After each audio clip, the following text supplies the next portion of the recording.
الحمدللہ رب العالمین والعاقبۃ للمتقین والصلاة والسلام علی رسولہ الکریم اما بعد اعوذ باللہ من الشیطان الرجیم بسم اللہ الرحمن الرحیم یا ایہا النبی لما تحرم ما احل اللہ لک تبتغی مرضات ازواجک واللہ غفور الرحیم۔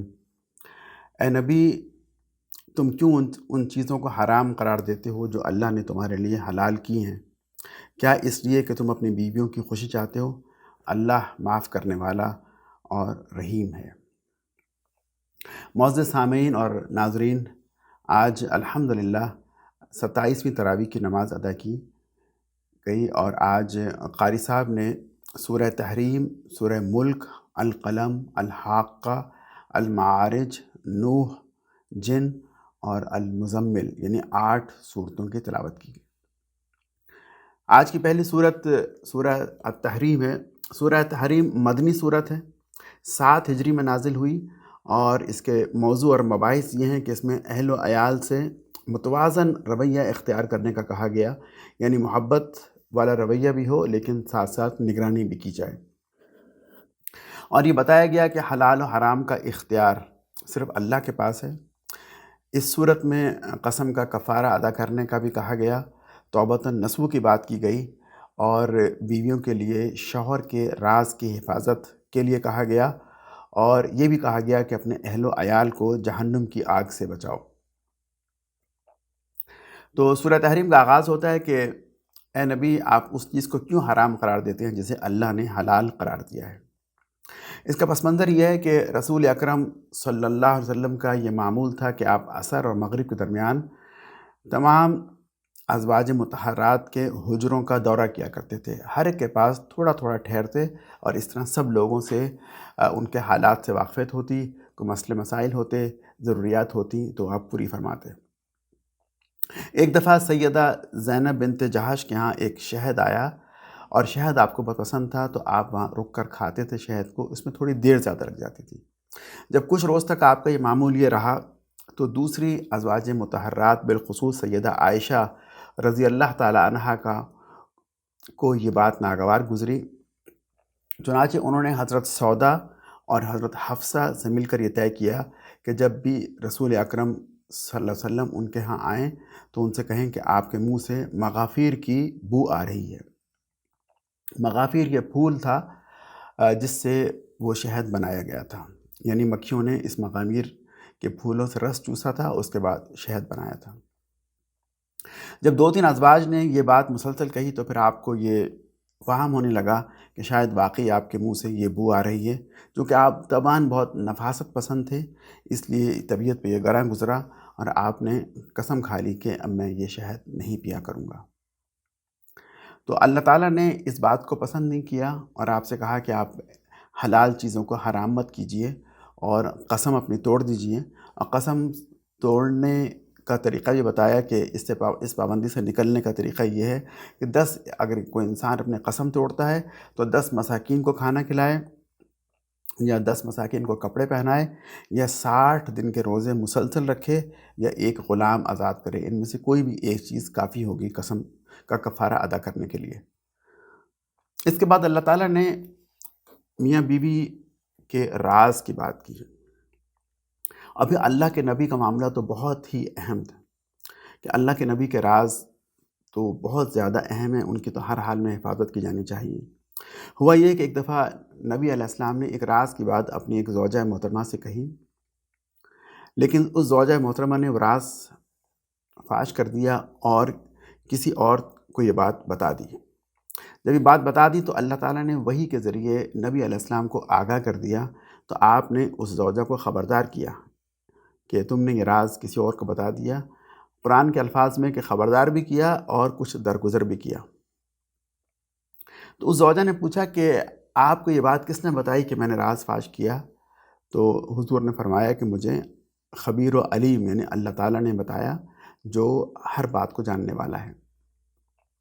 اس سے ایک بات تو یہ معلوم ہوئی کہ رسول اکرم صلی اللہ علیہ وسلم پر قرآن کے علاوہ بھی وحی نازل ہوا کرتی تھی، اور دوسرا یہ کہ شوہر کے راز کی حفاظت کرنی چاہیے، اور شوہر جتنا عظیم المرتبت ہو، معاشرے میں جتنا ذمہ دار ہو، اتنا ہی زیادہ اس بات کا امکان ہے کہ اس کے گھر والوں کو کچھ نازک معاملات کا علم ہوتا رہے۔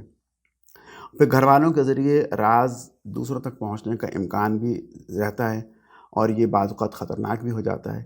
اس لیے اس پر بند باندھنے کے لیے یہ آیت نازل کی گئی کہ شوہر کے راز کی حفاظت کی جائے۔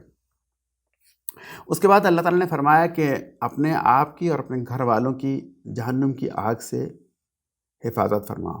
یا ایھا الذین آمنوا قوا انفسکم واہلیکم نارا، اپنے آپ کو اور اپنے گھر والوں کو بچاؤ۔ یعنی انسان کی صرف ذمہ داری اپنی ذات تک نہیں ہے کہ اپنے آپ کو تو جہنم کی آگ سے بچانے کی پوری کوشش کرے، لیکن گھر والوں کے لیے کچھ نہ کرے۔ ہر شخص پر ایک خاندان کی سربراہی کا بوجھ ڈالا گیا ہے۔ اس کو اپنی استطاعت کے مطابق خاندان کے افراد کی تعلیم اور تربیت کا انتظام کرنا چاہیے۔ اگر خاندان کے افراد یا اولاد جہنم کے راستے پر چل رہے ہوں تو حتی الامکان کوشش کر کے ان کو اس راستے سے بچانا چاہیے اور جنت کے راستے کی جانب موڑ دینا چاہیے۔ یعنی اگر وہ جہنم کے راستے پہ چل رہے ہیں تو ان کو جنت کی جانب ڈائریکٹ کر دینا چاہیے۔ یعنی یہ فکر صرف اتنی نہیں ہونی چاہیے کہ بچوں کی دنیا خوشحال ہو جائے، بلکہ اصل فکر یہ ہے کہ بچے یا بیوی، گھر والوں یا گھر والے آخرت میں جہنم کا ایندھن نہ بن جائیں۔ پھر گھر والوں میں وہ لوگ بھی آتے ہیں جو گھر میں کام کرتے ہیں، یا یہ کہ جو انتہائی قریبی عزیز ہیں۔ پھر اللہ تعالیٰ نے فرمایا کہ یا ایھا الذین آمنوا توبوا الی اللہ توبۃ نصوحا، اے لوگو جو ایمان لائے ہو، اللہ کے ہاں توبہ کرو، سچی توبہ۔ یعنی توبہ کرنا بہت ضروری ہے، اس کا حکم دیا گیا۔ جو بھی انسان کے گناہ کبیرہ ہیں وہ بغیر توبہ کے معاف نہیں ہوتے، اس لیے انسان کو اکثر و بیشتر توبہ کرتے رہنا چاہیے۔ پھر فرمایا کہ اے نبی، کفار اور منافقین سے جہاد کرو اور ان کے ساتھ سختی سے پیش آؤ۔ ابھی چونکہ یہ صورت مکہ کے زمانے میں نازل ہوئی تو یہاں پر جہاد سے مراد یہ کہ پرامن جد و جہد، یعنی پرامن جد و جہد کے ذریعے، کوشش کے ذریعے یہ اسلام کی تبلیغ کا کام کرتے رہو، کفار اور منافقین کے خلاف، ان لوگوں کی اصلاح کے لیے۔ پھر اللہ تعالیٰ نے سورہ مبارک کے آخر میں 4 خواتین کا تذکرہ کیا۔ ایک تو زوجہ نوح علیہ السلام، زوجہ لوط علیہ السلام۔ یہ دونوں انبیاء کی بیویاں ایمان نہیں لائیں تھیں، اس لیے انبیاء کی بیویاں ہونے کے باوجود جہنم میں چلی گئیں۔ اس کے مقابلے میں سیدہ آسیہ فرعون کی بیوی تھی، لیکن ایمان لے آئیں تو جنت میں چلی گئیں، اور سیدہ مریم تو جنہوں نے اللہ تعالیٰ کے حکم کے آگے آمنا و صدقنا کہا، ہر آزمائشیں پوری اتری۔ تو یہ 2 خواتین سیدہ آسیہ اور سیدہ مریم مسلمان خواتین کے لیے رول ماڈل ہیں۔ اس طرح سورہ مبارکہ التحریم مکمل ہوئی۔ اس میں حلال و حرام کے اختیار کی بات کی گئی کہ وہ صرف اللہ تعالیٰ کے پاس ہے۔ قسم کا کفارہ ادا کرنے کا طریقہ بتایا گیا۔ شوہر کے راز کی حفاظت کرنے کی تلقین کی گئی، اور اپنے اہل و عیال کو جہنم کی آگ سے بچانے کی کوشش کرنے کا کہا گیا۔ اس کے بعد سورہ الملک ہے۔ سورہ ملک کے بعد جتنی بھی صورتیں آئی ہیں ان میں سے زیادہ تر مکی ہیں، اور ان تمام صورتوں میں اسلام کے بنیادی عقائد یعنی ایمانیات ثلاثہ، توحید، رسالت اور آخرت کے اس بات کے دلائل دیے گئے ہیں، اور لوگوں کو اس کے لیے قائل کرنے کی کوشش کی گئی ہے۔ جنت اور دوزخ کے حالات بیان کیے گئے ہیں، اور اسلام کی تبلیغ کے لیے نبی صلی اللہ علیہ وسلم کو ہدایت اور تسلی دی گئی۔ سورہ ملک کی فضیلت میں احادیث آتی ہیں۔ سیدنا ابو ہریرہ فرماتے ہیں کہ رسول اکرم صلی اللہ علیہ وسلم نے فرمایا کہ قرآن میں ایک 30 آیتوں والی صورت ہے۔ اس صورت نے ایک آدمی کی شفاعت کی تاکہ اسے بخش دیا گیا، اور وہ سورہ ملک ہے۔ اسے ترمذی نے روایت کیا۔ سیدہ عائشہ فرماتی ہیں کہ روزانہ رات کو سوتے وقت اللہ کے رسول علیہ السلام سورہ تبارک الذی بیدہ الملک یعنی سورہ ملک پڑھا کرتے تھے، اور کبھی بھی سفر و حضر یعنی سفر میں ہوتے تب بھی اس کا ناغہ فرماتے ہیں۔ پھر ایک صحیح حدیث میں آتا ہے کہ سورہ ملک عذاب قبر سے بندے کو پڑھنے والے کو روکنے والی ہے۔ سورہ ملک کے آغاز میں اللہ تعالیٰ نے فرمایا کہ ما تری فی خلق الرحمن من تفاوت فرجع البصر هل تری من فطور، کیا تم رحمان کی تخلیق میں کوئی عیب دیکھتے ہو؟ جس نے اوپر نیچے آسمان بنائے، ذرا آنکھ اٹھا کر دیکھو بھلا تجھ کو کہیں کو شگاف نظر آتا ہے؟ اس تخلیق کا ذکر کرنے کے بعد اللہ تعالیٰ فرماتے ہیں کہ حشر میں کفار کے ساتھ کیا ہوگا؟ انہیں جہنم میں ڈالا جائے گا۔ اذا القوا فیہا سمعوا لہا شہیقا وہی تفور، جب وہ جہنم میں پھینکے جائیں گے تو جہنم کے دھاڑنے کی ہولناک آواز سنیں گے اور اس وقت وہ جوش کھا رہی ہوگی۔ اللہ تعالیٰ نے اپنی نشانی کے طور پر پرندوں کے اڑنے کو بیان فرمایا کہ کیا تم دیکھتے نہیں کہ اڑنے والے پرندے اپنے پر کو پھیلاتے اور سکیڑتے ہیں؟ رحمان کے سوا اور کون ہے جو ان کو تھامے ہوئے ہے؟ وہی ہر چیز کا نگہباں ہے۔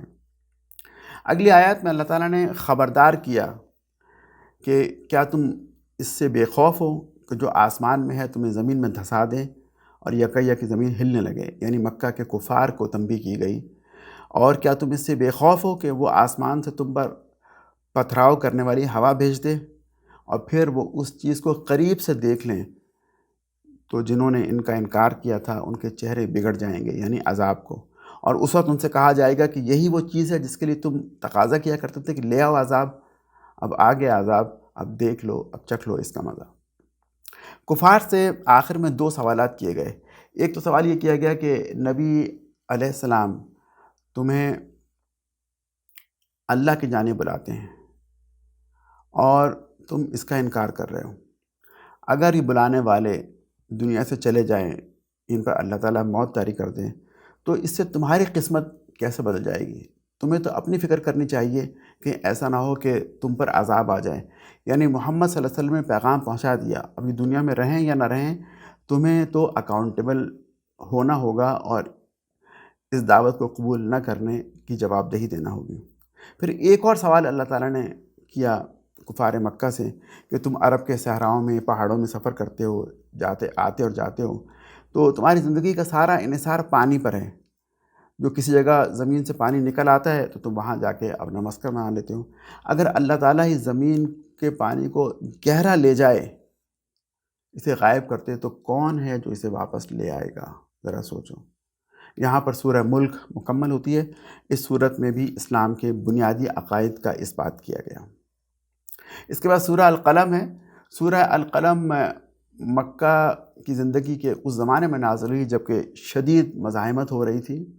اس صورت کا آغاز اس طرح کیا گیا کہ نون والقلم وما یسطرون، کہ نون یعنی قلم کی قسم اور جو اہل قلم لکھتے ہیں اس کی قسم، یعنی اس میں قلم کے تقدس، علم کی بات کی گئی، یعنی علم کی اہمیت کو واضح کیا گیا۔ پھر فرمایا گیا کہ کفار یہ الزام لگاتے ہیں کہ آپ اے محمد نعوذ باللہ مجنون ہیں، تو فرمایا کہ آپ مجنون نہیں ہیں۔ وما انت بنعمت ربک بمجنون، آپ اللہ کے فضل سے آپ مجنون نہیں ہیں۔ وانک لعلی خلق عظیم، آپ تو اس کے برعکس انتہائی اعلیٰ اخلاق کے مرتبے پر فائز ہیں۔ اس لیے سیدہ عائشہ رضی اللہ تعالی عنہ فرمایا کرتی تھی کانا خلقہ القرآن، آپ تو چلتا پھرتا قرآن تھے، یعنی آپ کو دیکھ لیا گویا کہ آپ نے قرآن پڑھ لیا، اور قرآن کو پڑھ لیا گویا کہ آپ نے رسول اکرم صلی اللہ علیہ وسلم کو دیکھ لیا۔ پھر فرمایا کہ کفار سے کمپرومائز نہ کرو، مداحنت ممنوع ہے۔ ودوا لو تدہنوا فیدہنون، یہ تو چاہتے ہیں کچھ تم بھی نرمی اختیار کرو تاکہ وہ بھی نرم پڑ جائیں، یعنی کچھ ان کی بات مان لی جائے، کچھ اپنی بات منوا لی جائے، یہ کمپرومائز۔ فرمایا کہ اس سے ہوشیار رہیے گا، کمپرومائز نہیں کرنا، کیونکہ شرک کے ساتھ کسی بھی لحاظ سے کوئی کمپرومائز نہیں ہو سکتا۔ پھر فرمایا کہ ولا تطع کل حلاف مہین، اور ہرگز دباؤ میں مت آنا کسی ایسے شخص کی جو بہت قسمیں کھانے والا اور بے وقت آدمی ہے۔ یہ بے وقت آدمی جو آپ پر دباؤ ڈالتا ہے، یہ کیسا ہے؟ یہ طعنے دیتا ہے، چغلیاں کھاتا ہے۔ یہ کوئی اصل کردار بھی ہو سکتا ہے، یا یہ کہ ہر زمانے میں اگر ایسے لوگ سامنے آ جائیں جو کہ اہل حق پر دباؤ ڈالیں تو ان پر بھی یہ تمثیل چشمہ ہو سکتی ہے۔ یعنی یہ دباؤ ڈالنے والے لوگ جو کہ حق سے روکتے ہیں، یہ طعنے دیتے ہیں، چغلیاں کھاتے ہیں۔ پھر فرمایا کہ یہ شخص بھلائی سے روکتا ہے، ظلم و زیادتی میں حد سے گزر جانے والا ہے، سخت بد اعمال اور جفاکار ہیں، اور ان سب عیوب کے ساتھ بد اصل بھی ہے، اس بنا پر ہی کہ بہت مال اور اولاد رکھتا ہے، اور جب ہماری آیات اس کو سنائی جاتی ہیں تو کہتا ہے یہ تو اگلے زمانوں کے قصے ہیں، افسانے ہیں، ہم عنقریب اس کی ناک پر داغ لگائیں گے، یعنی اس کی عزت کو کم کریں گے، اسے بے عزت کریں گے۔ اس کے بعد اللہ تعالیٰ نے سورہ القلم میں باغ والوں کا قصہ دے کر کفار کو عبرت دلانے کی کوشش کی۔ باغ والوں کے قصے کا پس منظر یہ ہے کہ اللہ تعالیٰ فرماتے ہیں کہ ایک باغ تھا، اس باغ کے بارے میں تاریخی طور پر جو چیزیں ملتی ہیں کہ سنا کے قریب ایک باغ تھا، اور اس کا مالک بہت رحم دل اور خدا ترس انسان تھا۔ وہ اپنی آمدنی کا ایک حصہ ضرور اللہ کے راستے میں خرچ کیا کرتا تھا۔ اس کے مرنے کے بعد اس کی اولاد نے فیصلے کیا کہ ہمارے والد صاحب تو یہ صحیح کام نہیں کرتے تھے کہ مال کا ایک حصہ اللہ کے راستے میں دیا کرتے تھے، اس سے تو مال کم ہو جائے گا، تو ہم آئندہ اللہ کے راستے میں مال نہیں دیا کریں گے۔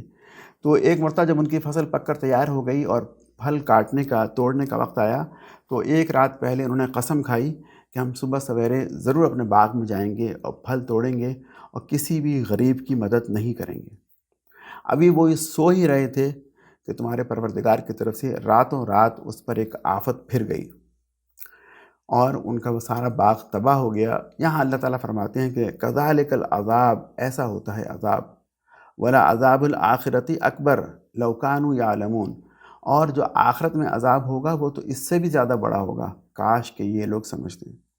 یعنی ان لوگوں نے نعمت کی قدر نہ کی، غربا کا حصہ نہ نکالا، فقراء کی مدد نہ کی، تو اللہ تعالیٰ نے ان کے باغ کو برباد کر دیا۔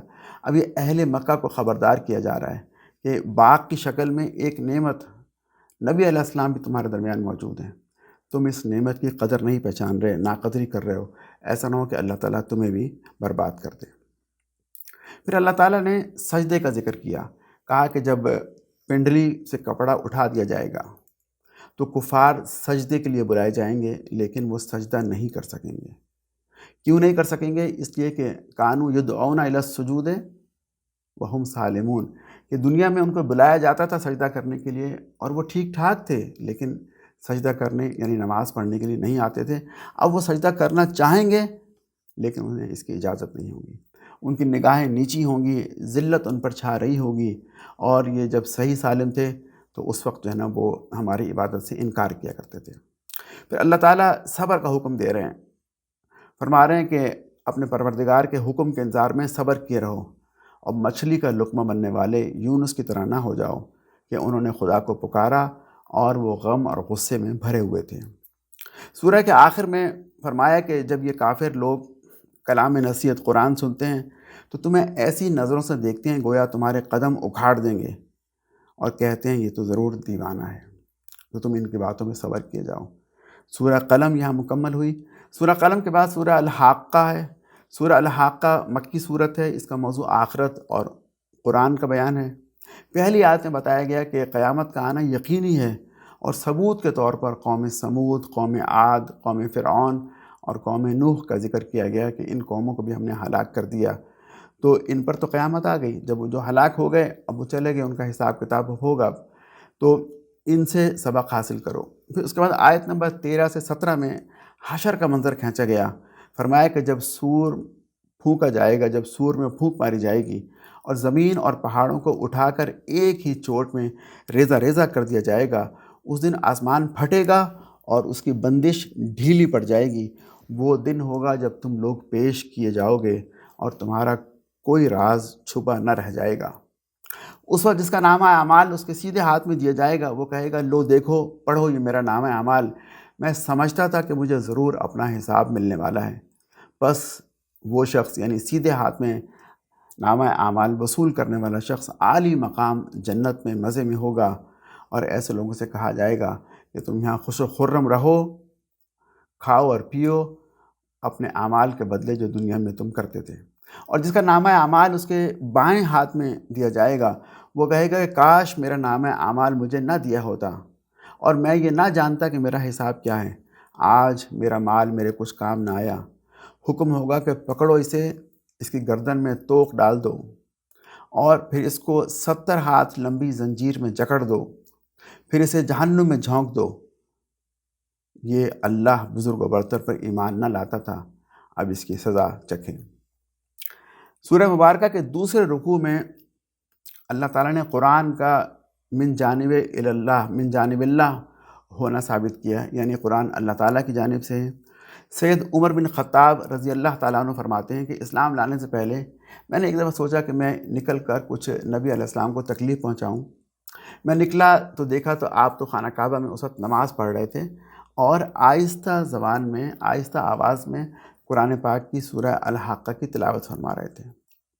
جب میں نے تلاوت سنی تو مجھے بڑا اس کا اثر میرے دل پر ہوا، تو میں نے کہا یہ تو کسی شاعر کا کلام معلوم ہوتا ہے۔ جب میں نے بات سوچی تو اس وقت جو آپ نے آیت تلاوت کی میرے سوچنے کے فوراً بعد، وہ یہ تھی کہ وما ہوا بقول شاعر قلیلا ما تؤمنون، یہ تو کسی شاعر کا کلام نہیں ہے، تم کم ہی اس پہ یقین کرتے ہو۔ پھر میں نے دل میں سوچا کہ اگر یہ شاعر کا کلام نہیں تو یہ کاہن کا کلام ہو سکتا ہے، تو فوراً آپ نے یہ آیت پڑھی کہ ولا بقول کاہن قلیلا ما تذکرون، اور یہ کسی کاہن کا بھی کلام نہیں ہے اور بہت کم لوگ اس سے نصیحت حاصل کرتے ہیں۔ تنزیل من رب العالمین، یہ تو رب العالمین کی جانب سے اتارا ہوا قرآن ہے۔ یعنی اس طریقے سے سیدنا عمر نے سوچا اور فوراً حضور نے اللہ کی جانب سے اس آیت کی تلاوت کی، ان کے دل پر اثر ہوا۔ وہ کہتے ہیں یہ سن کر اسلام میرے دل میں گہرا ہو گیا، اور پھر اس گہرائی کی ایک اور ضرب میرے دل میں وسعت لگی جب میں نے بہن سے کلام پاک کے اوراق لے کر پڑھے۔ یہاں سورہ مبارکہ ختم ہوئی، مکمل ہوئی، اور اس میں آخرت اور قرآن کے بارے میں گفتگو کی گئی ہے۔ اس کے بعد سورہ المعارج ہے۔ سورہ المعارج مکی صورت ہے۔ اس صورت میں کفار کو خبردار کیا گیا کہ ان کفار کو جو قیامت، آخرت، دوزخ اور جہنم کی خبروں کا مذاق اڑاتے تھے، اور قیامت کا نقشہ کھینچا گیا اس صورت میں۔ فرمایا کہ سأل سائل بعذاب واقع للکافرین لیس لہ دافع، مانگنے والے نے عذاب مانگا ہے، یعنی وہ کہتے تھے نا لے آؤ عذاب، تو اس کا ذکر کیا جا رہا ہے کہ مانگنے والے نے عذاب مانگا، وہ عذاب جو ضرور واقع ہونے والا ہے کافروں پر، اور کوئی اس کو ٹال نہ سکے گا۔ اور جب وہ عذاب آ جائے گا ولا یسأل حمیم حمیما، تو اس دن کوئی بھی جگری دوست اپنے جگری دوست کو نہ پوچھے گا نہ پہچانے گا، حالانکہ وہ ایک دوسرے کو دکھائے جائیں گے۔ مجرم چاہے گا کہ اس دن عذاب سے بچنے کے لیے اپنی اولاد کو، اپنی بیوی کو، اپنے بھائی کو، اور اپنا وہ خاندان جس میں دنیا میں وہ پناہ لیا کرتا تھا، اور روئے زمین کے تمام لوگوں کو فدیے میں دے کر اپنے آپ کو چھڑوا لے، لیکن اس کی تدبیر کامیاب نہیں ہوگی اور ایسا نہیں ہو سکے گا۔ پھر اللہ تعالیٰ نے انسان کی نفسیات بتائی کہ کچھ شک نہیں کہ انسان بہت کم حوصلہ پیدا کیا گیا ہے۔ جب اسے تکلیف پہنچتی ہے تو گھبرا اٹھتا ہے، اور جب اسے خوشحالی ہوتی ہے تو کنجوسی کرنے لگتا ہے۔ مگر اس عیب سے وہ لوگ بچے ہوئے ہیں جو نماز پڑھنے والے ہیں، جن کے مال میں غربا اور مستحقین کا حصہ مقرر ہے، یعنی مانگنے والے کا اور نہ مانگنے والے دونوں کا، جو اپنے رب کے عذاب سے ڈرتے ہیں، اپنی شرمگاہوں کی حفاظت کرتے ہیں، اور اپنی امانتوں کی حفاظت اور وعدوں کا پاس کرتے ہیں۔ آخر میں مکہ کے ان کفار کو جو رسول علیہ السلام کو دیکھ کر آپ کا مذاق اڑانے کے لیے چاروں طرف سے ٹوٹے پڑتے تھے، خبردار کیا گیا کہ اگر تم نہ مانو گے تو اللہ تعالیٰ تمہاری جگہ پہ دوسرے لوگوں کو لے آئے گا، اور رسول اکرم صلی اللہ علیہ وسلم کو تلقین کی کہ ان کے تمسخر کی پرواہ نہ کریں، یہ اگر قیامت ہی کی ذلت دیکھنے پر مصر ہیں تو انہیں اپنے بیہودہ مشغلوں میں پڑا رہنے دو، اپنا برا انجام یہ خود دیکھ لیں گے۔ سورہ معارج مکمل ہوئی۔ اس صورت میں قیامت کا نقشہ کھینچا گیا اور کفار کو خبردار کیا گیا جو آخرت، قیامت اور دوزخ اور جہنم کی خبروں کا مذاق اڑاتے تھے۔ اس کے بعد سورہ نوح ہے۔ سورہ نوح مکی صورت ہے۔ اس میں نوح علیہ السلام کی پوری زندگی کو مختصراً بیان کیا گیا ہے، ان کی دعوت زندگی کو بتایا گیا کہ ان کا مشن کیا تھا۔ ان کا مشن یہ بتایا گیا کہ ہم نے نوح کو ان کی قوم کی جانب بھیجا، بیشتر اس سے کہ ان پر دردناک عذاب واقع ہو جائے، ان کو ہدایت کر دو، ان کو ڈرا دو۔ یہ آپ کا مشن تھا، اور یہ مشن آپ نے ان تک پہنچایا اور 950 سال تک پہنچاتے رہے۔ تو اس میں دعوت میں آپ کیا کہتے تھے؟ بتایا گیا کہ وہ یہ کہا کرتے تھے کہ ان اعبدوا اللہ واتقوہ واطیعون، کہ اللہ کی عبادت کرو اور اس سے ڈرو، میری اطاعت کرو۔ یہ آپ ان سے کہا کرتے تھے، لیکن وہ مان کر نہیں دیتے تھے۔ یہ جب بار بار آپ کہتے رہے تو جواب میں قوم نے کیا کہا؟ قوم نے کیا کیا؟ نوح علیہ السلام اللہ تعالیٰ کو بتا رہے ہیں کہ انہوں نے میری یہ بات سن کر اپنے کانوں میں انگلیاں ڈال لیں، اپنے چہروں پر کپڑے اوڑھ لیے، وہ اڑ گئے اور اکڑ گئے، یعنی انہوں نے میری بات کو مان کر نہ دیا۔ میں نے ان کو اعلانیہ بھی تبلیغ کی اور چپ کے بھی سمجھایا، تو نوح نے فرمایا میرے رب، انہوں نے میری بات کو ٹھکرا دیا۔ ان کے امیر لوگوں نے میری پیروی نہ کی، اور لوگوں نے امیر لوگوں کی پیروی کی جو مال اور اولاد پا کر زیادہ نامراد ہو گئے تھے، یعنی زیادہ راستے سے بھٹک گئے تھے، اور ان لوگوں نے بڑی بڑی چالیں چلیں۔ پروردگار انہوں نے یعنی امیر لوگوں نے بہت بہت گمراہ کیا لوگوں کو، تو بھی ان کو گمراہ کر دے۔ تو ان کی بد دعا کا اثر کیا ہوا، انجام کیا ہوا ان کی قوم کا؟ آخر وہ اپنے گناہوں کے سبب غرق کر دیے گئے اور پھر آگ میں ڈال دیے گئے۔ آگ میں ڈال دیے گئے، یہ بالکل پاسٹ ٹینس میں استعمال ہوا ہے۔ اللہ تعالیٰ جہنم میں ابھی لوگوں کو ڈالا نہیں گیا، لیکن ڈالا جانا ہے، اسے بھی پاسٹ ٹینس میں استعمال کرتے ہیں یہ بتانے کے لیے کہ اتنا یقینی ہے کہ گویا ہو چکا، یعنی ایک بات کی قطعیت کو ثابت کرنے کے لیے اسے صیغہ ماضی میں کہا جاتا ہے۔ تو پھر وہ آگ میں ڈال دیے گئے، تو انہوں نے خدا کے سوا کسی کو اپنا مددگار نہ پایا۔ یہ دراصل کفار مکہ کے لیے خاموش پیغام ہے کہ جس طرح نوح کی قوم نے ان کا مذاق اڑایا، ان کی بات نہیں مانی تو انہیں تباہ کر دیا گیا، تو ایسا نہ ہو کہ مکہ کے انکار کرنے والوں کے ساتھ بھی یہی ہو، اور چونکہ وہ بھی مذاق اڑا رہے ہیں اور نبی علیہ السلام کی بات کو، دعوت حق کو نہیں مان رہے ہیں، تو ایسا نہ ہو کہ انہیں بھی تباہ کر دیا جائے۔ سورہ نوح مکمل ہوئی۔ اس صورت میں نوح علیہ السلام کی دعوت کا مشن کیا تھا، انہوں نے دعوت میں کیا کہا، لوگوں نے انکار کیا، اور پھر اس کے بعد قوم کو تباہ کر دیا گیا، اس کا ذکر کیا گیا۔ اس کے بعد سورہ جن ہے۔ سورہ جن مکی صورت ہے۔ سورہ جن کے بارے میں آتا ہے، بخاری اور مسلم کی روایت ہے کہ حضرت عبداللہ بن عباس رضی اللہ تعالیٰ عنہ فرماتے ہیں کہ رسول اکرم صلی اللہ علیہ وسلم اپنے چند اصحاب کے ساتھ بازار اوکاز تشریف لے جا رہے تھے۔ راستے میں نخلہ کے مقام پر آپ نے صبح کی نماز پڑھائی۔ اس وقت جنوں کا ایک گروہ ادھر سے گزر رہا تھا، تلاوت کی آواز سن کر ٹھہر گیا اور غور سے قرآن سنتا رہا۔ اسی واقعے کا ذکر اس صورت میں کیا گیا ہے۔ اس سے پیشتر سورہ احقاف کی آیت نمبر 29 تا 32 میں بھی جنوں کے قرآن سننے کا ذکر ہو چکا ہے، لیکن قرآن ہی کے مضامین سے معلوم ہوتا ہے کہ یہ دو الگ واقعات ہیں۔ سورہ احقاف میں بیان شدہ واقعے کے مطابق سننے والے جن مشرک نہیں تھے، بلکہ وہ سیدنا موسیٰ کے ماننے والے تھے اور تورات کو جانتے تھے۔ اور پھر قرآن سننے کے بعد وہ جن قرآن پر اور آپ کی نبوت پر ایمان لے آئے، جبکہ وہ اس صورت میں جنوں کا ذکر آیا وہ مشرک تھے۔ یعنی اس صورت میں سورہ مبارکہ جن میں جنوں کا ذکر آیا وہ مشرک تھے، اور سورہ احقاف میں جنوں کا ذکر آیا وہ موسیٰ علیہ السلام کے ماننے والے تھے۔ یہ دو الگ الگ واقعات ہیں۔ تو اس صورت میں بتایا گیا کہ جنہوں نے قرآن سنا اور مسلمان ہو گئے، شرک اور کفر کو چھوڑ کر توحید کو مضبوطی سے پکڑ لیا، اور انہوں نے اپنی ساری قوت کے باوجود اپنی بے بسی کا اظہار کیا۔